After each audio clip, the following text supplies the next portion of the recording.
नमस्ते, म याम नारायण कोइराला, नवोदित विद्याकुञ्ज सेकेन्डरी स्कुल याचोली साइन्स विगत 18 वर्षदेखिबाट विज्ञान विषय शिक्षण गर्दै आइरहेको छु।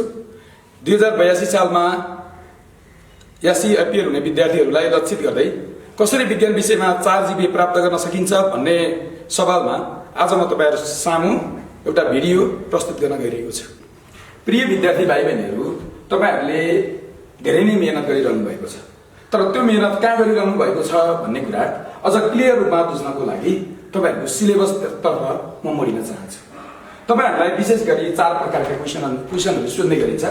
MCQ, long question answer, very short question answer र सर्ट क्वेशन आन्सर। यो हाम्रो प्रश्नको मोडल।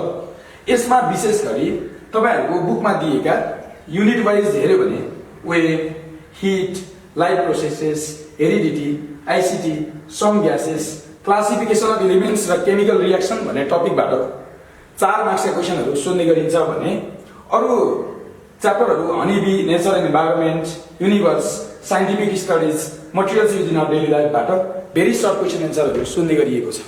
कुन विषयमा अलि बढी फोकस गर्यो भने हामीले सजिलैसँग मार्क्स ल्याउन सक्छौं त भन्ने विषयवस्तुमा म अलिकति तपाईहरुलाई जानकारी गराउन चाहन्छु। यो लङ क्वेशन एन्सरहरु टोटल 40 मार्क्सको आउने भएको कारणले गर्दा तपाईहरुले यदि च्याप्टरहरु मात्रै पढ्नु भयो भने 50% मार्क्स सजिलैसँग ल्याउन सक्नुहुन्छ। अझ विशेष गरी यी च्याप्टरहरुबाट सम्पूर्ण प्रकारका क्वेशनहरु सोधिने भएको कारणले गर्दा पनि तपाईहरुलाई मार्क्स ल्याउनको लागि सजिलो हुन्छ। भने यो 5 वटा च्याप्टरहरु जुन चाहिँ हामीले भेरी सर्ट क्वेशन एन्सरमा राखेका छौं, यी च्याप्टरहरुबाट आउने क्वेशनहरुबाट सामान्य कुराहरु लेख्दा पनि तपाईहरुले मार्क्स प्राप्त गर्ने भएको कारणले गर्दा यो दुईटा विषयवस्तुलाई चाहिँ अलिकति बढी फोकस गर्नको लागि म विशेष अनुरोध गर्न चाहन्छु। अब यो दुईवटा सब्जेक्ट म्याटर बाहेक अलिकति फरक प्रकारका क्वेशनहरु पनि हामीलाई एक्जाममा सोध्ने गरिएको छ। सबै प्रकारका प्रश्नहरु एउटै नहुने र फरक प्रकारका प्रश्नहरुको उत्तर फरक प्रकारले दिनुपर्ने भएका कारणले गर्दा हामीले सर्ट क्वेशन एन्सरहरु र भेरी सर्ट क्वेशन एन्सर दुवै प्रकारका क्वेशनहरु सोध्न सकिने र हाम्रो किताबमा भएका, हाम्रो सिलेबसमा भएका अलिकति अप्ठ्यारा पाठहरु मैले चाहिँ 6 वटा पाठ भनेर छुट्याएको छु। Classification of organism, force, electricity, pressure, metal र हाइड्रोकार्बन। यो च्याप्टरहरुबाट टोटल 20 मार्क्सको प्रश्न सोध्ने गरिन्छ। यी प्रश्नहरुलाई तपाईहरुले अलिकति विशेष प्रायोरिटी दिएर पढ्नु भयो भने पक्कै पनि यी च्याप्टरहरुबाट पनि तपाईहरुले सोचे जति मार्क्स ल्याउन सक्नुहुन्छ र यी यो च्याप्टरहरुबाट न्यूमेरिकल पनि सोध्ने भएको कारणले गर्दा न्यूमेरिकललाई पनि विशेष प्रायोरिटी दिनुहोला। दोस्रो महत्त्वपूर्ण म्याटर भनेको समयको व्यवस्थापन। जसको कारणले गर्दा कुन प्रश्नलाई कति टाइम दिने भनेर हामीले सुरुमै टाइम क्याल्कुलेसन गरिसकेका हुन्छौं। त्यही कारणले गर्दा पनि प्रश्न अनुसारको टाइम म्यानेज गर्ने, लामो क्वेशनहरुको लागि चाहिँ बढी समय दिने र छोटा उत्तर आउने प्रश्नहरुको लागि चाहिँ कम समय दिने र कहिले पनि लेख्ने बेलामा हतार लिएर एकदमै हतार गरेर क्यार्ने यसो त्यसो गर्ने चाहिँ नगर्दा राम्रो हुन्छ। यी त भए हाम्रो सिलेबस र त्यही अनुसारका ग्रेडका कुराहरु। अब एक्जाममा प्रश्न पेपर पाइसकेपछि ती प्रश्न पेपर माथि के गर्ने भन्ने सन्दर्भमा म तपाईहरुलाई के कुराहरु बुझाउन चाहन्छु। तपाईहरुलाई क्वेशन पेपर बाँडिसकेपछि अथवा तपाईहरुको हातमा क्वेशन पेपर परिसकेपछि 3 देखि 5 मिनेट क्वेशन पेपरहरु थ्रुली पढ्नु होला। परीक्षामा क्वेशन पेपर राम्रोसँग नपढेका कारणले गर्दा जानेका प्रश्नहरुको पनि गलत उत्तर लेख्नका कारणले गर्दा हामी A+ बाट चुक्न सक्छौं। जसको कारणले गर्दा क्वेशन पेपर पढिसकेपछि तपाईहरुलाई सबैभन्दा राम्रोसँग कन्फिडेन्टली रूपमा जुन प्रश्नको उत्तर सल्भ गर्न आउँछ त्यो प्रश्न पेपरहरु उत्तरहरु सल्भ गर्दै जानु होला।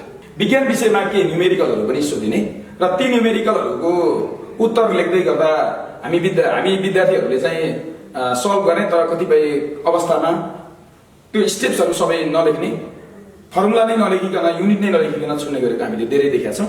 त्यसलाई हल गर्नको लागि तपाईहरुलाई क्वेशन राम्रोसँग पढिसकेपछि त्यसमा फिट हुने फर्मुला युज गर्ने, त्यसपछि गएर त्यहाँ दिएका सम्पूर्ण भ्यालुहरु चाहिँ सब्स्टिट्युट गरिसकेपछि सम्पूर्ण स्टेप्सहरु लेख्दै त्यसको चाहिँ उत्तर निकालिसकेपछि युनिट नबिर्सिकन लेख्ने प्रयास चाहिँ गर्नु होला अथवा त्यो बानी चाहिँ विकास गराउनु होला।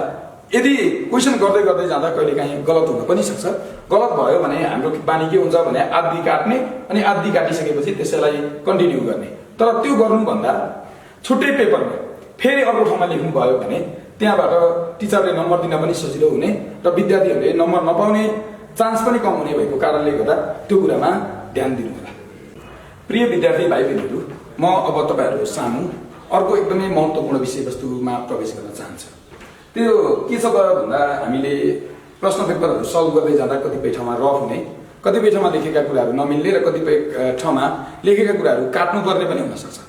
त्यो काट्दै गर्दा विद्यार्थीहरूले जुन ठाउँमा लेखेको छ त्यहीँ काट्ने, बेन्चमा लेख्ने अथवा अरू डिफ्रेन्ट ठाउँहरूमा लेख्ने गरेको पनि हामीले देखेका छौँ।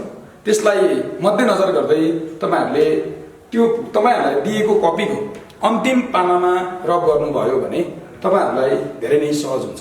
अन्तिममा फलो गर्नुपर्ने सामान्य कुराहरूलाई मात्रै म तपाईँहरू सामु प्रस्तुत गर्न चाहन्छु। जस्तै तपाईँ कहिलेकाहीँ विद्यार्थीहरूले लेख्दै गर्दा के हुन्छ भने कहिलेकाहीँ अलिकति छिटो भ्याइन पनि सक्छ। छिटो भ्याउँदै गर्दा कपी टाइम सकिनुभन्दा अगाडि नै बुझाएर निस्किने गरेको परिपाटी पनि हामीले देखिरहेका छौँ। त्यसमा त्यति धेरै हतार गर्नु पर्दैन। करिब केही नभए पनि 10 मिनटको समय कपी रिचेकको लागि राख्नु होला। कपी रिचेक गर्दै गर्दा तपाईँहरूले त्यहाँ गरेका केही गल्तीहरू, तपाईँले क्यालकुलेसन गर्दा गरेका गल्तीहरू, स्पेलिङमा भएका इररहरू, त्यसपछि गएर केही कुराहरू छोडिएका छन् भने, मिस भएका छन् भने त्यो कुराहरू तपाईँहरूलाई आइडेन्टिफाई गर्नको लागि सजिलो हुन्छ। तपाईँहरूले फिगर बनाउनु भयो, कहिलेकाहीँ तपाईँले जान्दै गर्दा पनि लेबलिङ छुट्टिएको हुनसक्छ। कहिलेकाहीँ चाहिँ अनि अन्तिममा तपाईँहरूले लेख्नुभयो सबै कुरा ठिकठाक छ तर तपाईँहरूको कपीमा सिम्बल नम्बर छैन अथवा सिम्बल नम्बर साथीको लेख्नु भएको छ अथवा सिम्बल नम्बर गल्ती भएको छ भने तपाईँहरूको रिजल्ट आउँदैन। तसर्थ अन्तिममा कपी बुझाउने बेलामा सिम्बल नम्बर अनिवार्य रूपमा लेख्नु होला। र अन्तिममा सबैभन्दा महत्त्वपूर्ण विषयवस्तु भनेको तपाईँले लेखेर सकाइसकेपछि कपी चाहिँ अनिवार्य रूपमा इन्भिजिलेटरलाई बुझाएर मात्रै बाहिर निस्किनु होला। प्रिय विद्यार्थी भाइ बहिनीहरू, तपाईँहरू सामु मैले आफूले देखेका र मैले बुझेका धेरै कुराहरू सेयर गरेँ।